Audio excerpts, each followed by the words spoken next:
ตอนนี้กะเฮาหลังจากน้ำลดไป2 วันพี่น้องเริ่มเขียวขึ้นมาแล้วเนาะน่าจะบ่ตายพี่น้องน่าจะได้กลับมาดำแบบปกติอยู่เนาะ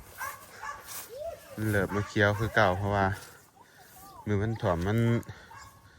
ตอนออกนอกแต่ว่ามันก็สิมีโตที่มันตายก็มีน้ำอยู่นะพี่น้อง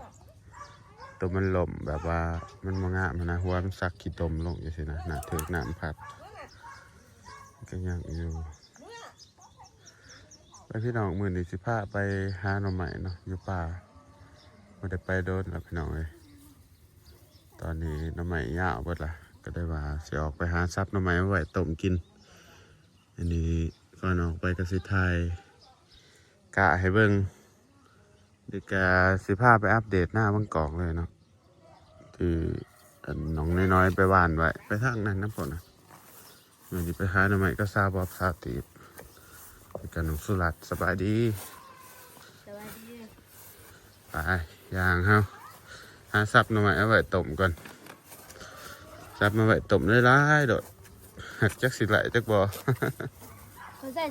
น้องปลาไปเซงเลยพี่น้องมือนี้นะจะเป็นมือที่2ของเพิ่นจะเซง3 มือที่2 มือว่าโอ้โหนี่กันพี่น้องเอ้ยทางเขาเพื่อนคอยเละว่ามันขี่ทางบอกควายเอ้ยปีหน้าพี่เงินในสีเทคอนกรีตเป็นที่พวกพี่น้องใส่จนบ่ได้เนาะมันเละแห้ง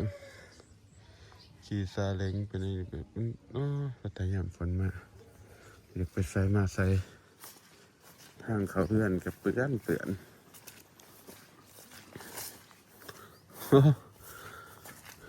อันนี้หน่อไม้เฮา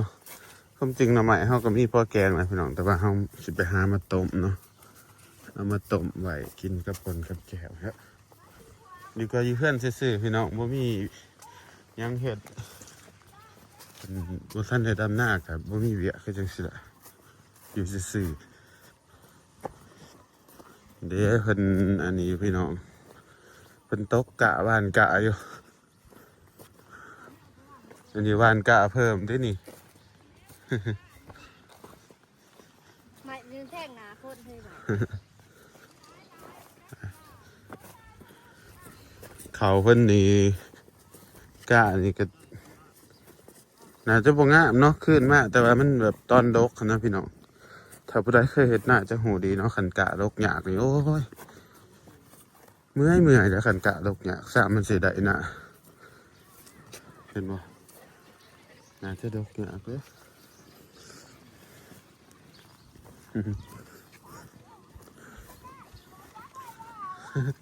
ว่านกะเพิ่ม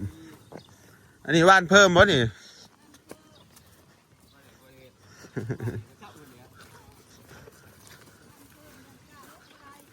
ข่อยว่าอายุของข่อยก็คือสิดกเนี่ยอย่างนั้นดกบ่ได้อันสิบ่ได้นะอันนี้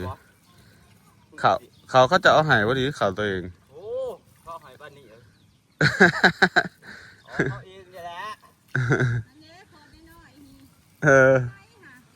ก็จะเอาเขามาแจกแล้วมือนะเขาบ่ได้อยู่บ้านพี่น้องแต่ว่าได้คนละโล2 โลบอกคือจะมาเขาปลูกเขาสร้างอะไรร้ายอยู่มีบ้านกะพี่น้องเขาปลูกได้2 โลว่าตัวเพื่อนน่ะ2 โล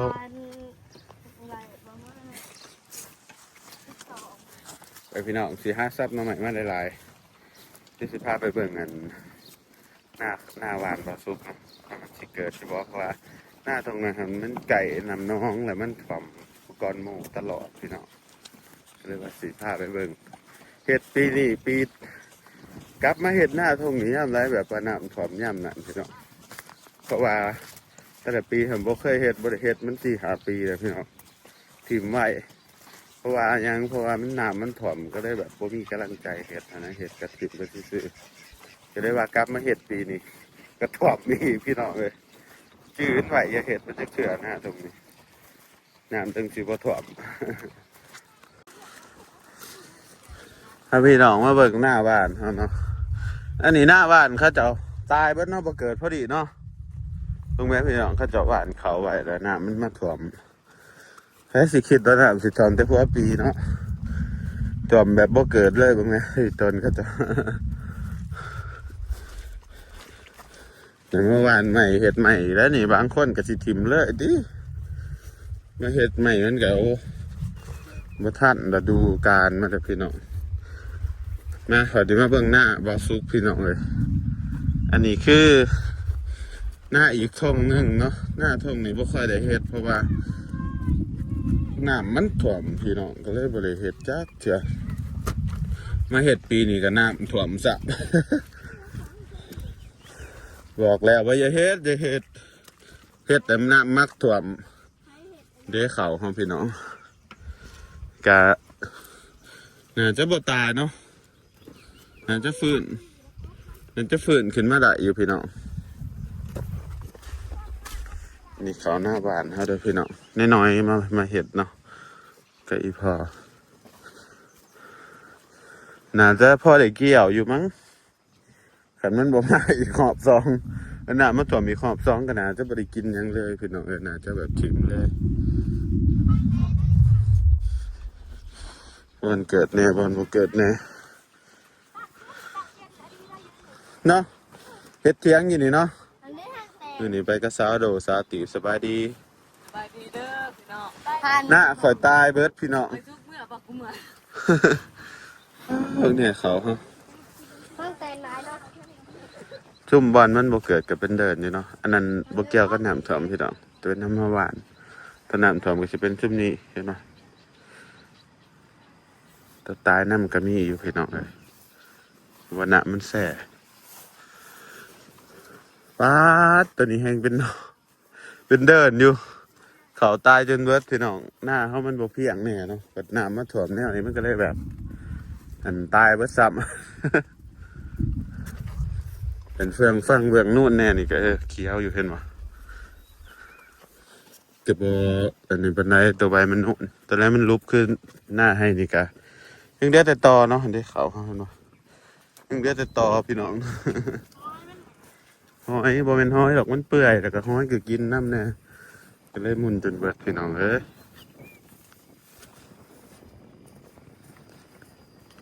นี่ส้มตัวมันโน่นเห็นป่ะมันเขียวเนาะ โอ้ยบ่เป็นตาได้กินดอกหน้าทงนี้นะอาจจะได้เพราะได้แต่ละเมื่อย ว่าที่จะเฮ็ดเมื่อย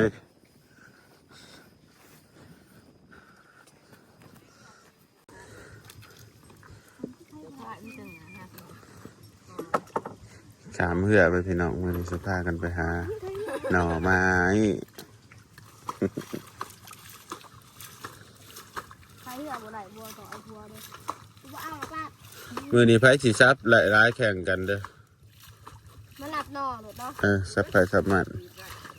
มือนี้เขาหาไพ่หามันแล้วพี่น้องไพ่เสียหลายน้อยไพ่เสียหลายร้าย ตาเขาด้วยแล้วก็เอาคนกับมันหนึ่งยามมาพยายามมาขอตาน้อยเจ็บวันเอาตะนอนนั่งดินเอาตะนอนนั่งดิน เฮ้ยเอาแต่นอนนั่งดิน ว่าจะได้อีกว่าได้จังเนาะ มันสุกจะพาเอง แล้วก็อีป่าจุนี่จุนี่จุ แล้ว นี่ พี่ นะ น้อง เนาะ ไปหาอยู่ปุ่นแล้วเนาะเดี๋ยวเขาสีหาแล้วก็มาแข่งกับพวกนี้เนาะว่าสิไลไพ่สิไลลายพวกกันซาบะบีเพิ่นเป็นเซียนเนาะไม้ กูบอกแข่งหรอกสู้กูเลยหน่อยกูมู ไหนตีมันเอา กาตีบเพื่ออะไรหน่อยคุณหมูหน่อยจังไรเนาะไม้อืดบ่อยากเนี่ยเอ้ยหาง่ายๆนี่โต๊ดเอากับยังหลักอีกเนาะเสื้อหลาย กูมาตัวตะโกนไม่จะพอออกมา ใส่ พี่สู้พี่ อันนี้ สู้คุณ ดังๆมึงขนาดตีไปอยู่ กูไม่ได้ใส่แล้วคือ ดังๆนี่แหละตีมึงจะไปยังหดโคกโอ้ยทั้งหมดใส่กูสิใส่หรอกว่า ใส่โก๊กนี่ทีแหละ เพื่อเอามาเอากระบอกตะบะตีบเอามา ว่าแท้นี่นะไม้ยังถ่วมน้ำนี่ถ่วมเองใส่เบ็ดที่สิถือกว่าเฮ้ย จะเสียมันเลย เดี๋ยวมาหาใส่เบ็ดนะสุรัตเนาะจะถือเนาะ เบ็ดขัด มาสุ่มนี่ก็ดี เป็นตัวป่าออกเนาะ เสียจับเสียมันตีในขา ก็เพิ่นไปตีเพิ่น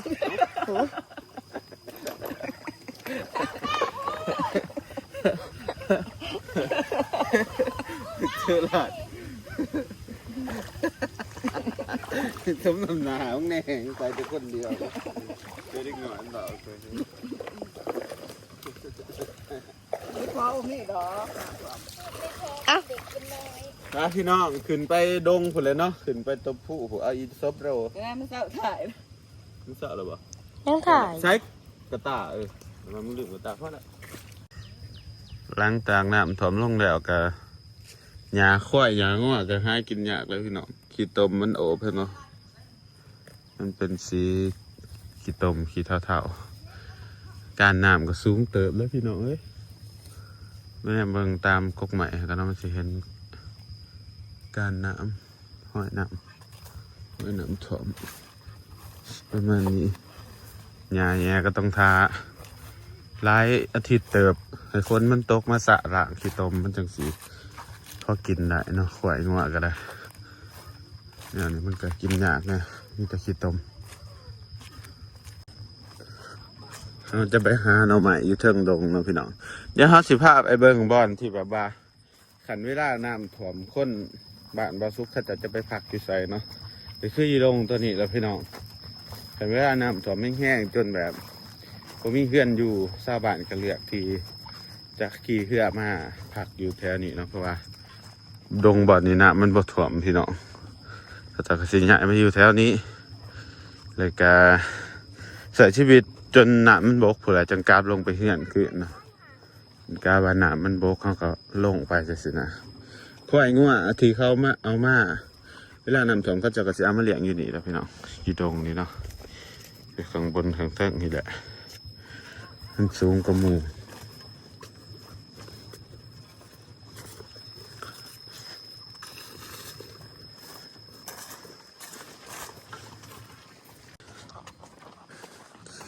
ได้พี่น้องบอลที่น่ะบ่ถ่วมเนาะสังเกตเบิ่ง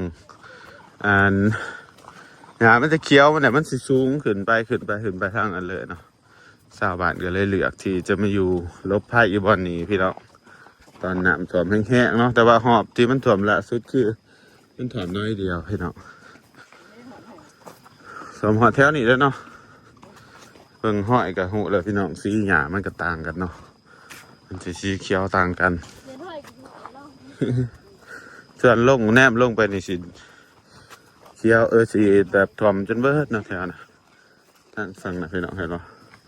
อันนี้เป็นอันนี้น้ำเบิดถ่วมเป็นแองเบิดตอนน้ำถ่วมมันมีสองทางเลือกอยู่2ทางพี่น้องระหว่างขึ้นมาลบภัยอยู่นี่ครับออกไปทางนอกทางถนนเหล็กที่13แต่ว่าออกทางถนนเหล็กที่13นี่น้ำมันสิแห้งพี่น้องน้ำเสโดนนะเพราะว่าน้ำเสโดนมันตัดมันไหลแห้งเดี๋ยวเขาเลยบางคนเขาจะกระโบกาออกเขาจะกลับมาอยู่ผีเนาะเป็นตัวเลือกที่2ส่วนร้ายเขาจะกลับมาอยู่ผีนั้นปลอดภัยดีแล้วก็เลี้ยงควายเลี้ยงงัวได้อีกบางคนเขาจะเอางัวควายมาเลี้ยงอยู่ที่เบิดเนาะ ผมมีจิหล่อบ่เลยเนาะฟุตจิหล่อเนี่ยก่อนอันนี้หน้านี่คู่กรพี่น้องบ้านคำบอนบ้านคำบอนนี่จะเป็นเมืองเดียวกับบ่าวสุกคือกันนะบ้านคำบอนตะกะเขาจะเป็นตะหักอันนี้เนาะตะเปาะตะแปะอยู่พี่น้องอันนี้ตะกะ นี่อามามือใดเด้บ่าวสุกว่าสิขึ้นไปดำหน้าซอยเจอมราจักสิได้ขึ้นไปจักบ่พี่น้องเอ้ยเพราะว่าช่วงนี้ว่างบ่จักสิเฮ็ดหยังแล้วเจอมราแล้วดำมือวันเสาร์แต่ว่ามือวันเสาร์วันอาทิตย์นี่เสาร์อาโปปัสิมาแต่กรุงเทพพี่น้องน่าจะบ่ได้ไปน่ะจะเลื่อนๆก่อนป้าเนาะมันยังมีจีนุ่นคือสิคักเนาะต้นนี้จนใบบ่เหลือพอดีพี่น้องเอ้ย ไม่สิหลายเนาะตอนตะกี้จื้อได้แล้วมันเคยมานอนอยู่เตียงหลังนี่แหละ นอนอยู่เตียงหลังนี่กับเตียงหลังนะ แล้วก็เทียงบ่อนฮะเนาะลบไผ่น้ำท่วมเลยเดี๋ยวสิมาอาศัยอยู่เทียงเขาเจ้าก็บอกว่ายังนี่เลยตอนน่ะเขาจะให้ลบไผ่สำหรับพี่น้องแท้นี่มันสูงอีหลีเหรอสูงมันเป็นผู้เนาะเนาะเขาจะได้แบบมาลบอยู่นี่เนี่ยไปเนาะมันสิเห็นระดับต่างกันเลยมันสิลงไปนะเป็นแถวอันบาซุกมันจะเป็นแอ่งแบบกระทะทางหลังเป็นผู้ท่านนี้เห็นวิวงามคักมันสูงเลย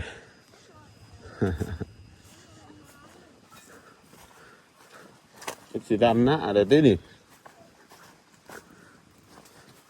กะแท้นี่เขาจะเนี่ยเอาไปเลยบ้านเฮ้ยฮะกระป๋อง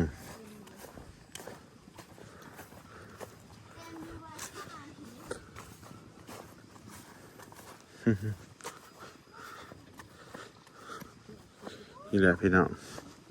บอนที่ลบภัยของคนบ้านต่างหลังเนาะก็สิเป็นแถวๆนี่แหละเลือกเอา ก็สิอยู่ไซแถวนี้ก็อาศัยเขาจะอยู่ไปเนาะเพราะว่าเขามาลบภัยเลยบางคนก็มากางเต็นท์นอนทางยังนอนแต่ว่าส่วนร้ายเขาจะสิอาศัยอยู่ตามเชียงหน้าเขาเจาะเนาะนี่คือจังสี่เขาจะก็สิมาขออาศัยอยู่เพราะว่าน้ำท่วมเลยเจ้าของเทียงเขาเจะก็เห็นใจเขาจะก็ให้ใส่คนบ้านเขานะเขาจะก็บ่ได้ว่าหยังเนาะให้อยู่นํกันแบบธรรมดาฟรีๆสินะบ่ได้ว่าหยังกันนี่ก็สิเป็นแถวนี้แหละวันนี้ก็สิเป็นบอลเลี้ยงวัวเลี้ยงควายบอลอยู่น้ำงัวควายกับเต็มเบิดแล้วแถวนี้พี่น้องเอ้ยเขาจะเอามาลบน้ำเนาะ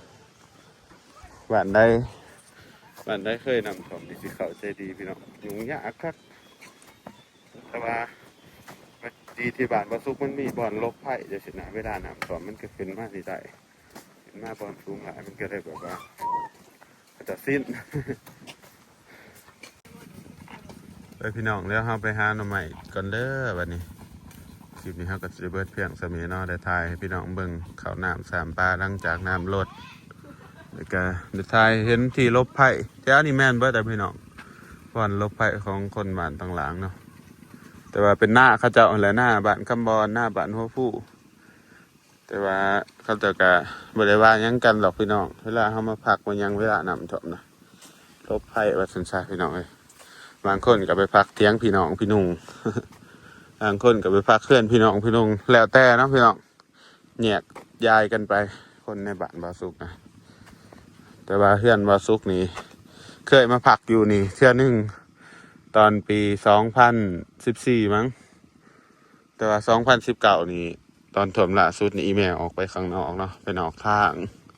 แต่ก็ล่าสุดคือปี2015นี่2025นี่ถ่วมบ่แห้งเป็นไรพี่น้องก็เลยบ่ได้เห็นการยกย้ายสายสวยเนาะแต่ก็หวังว่าสิบ่ได้เห็นพี่น้องขอบ่ให้เห็นว่าอยากให้เห็นเลยแหละ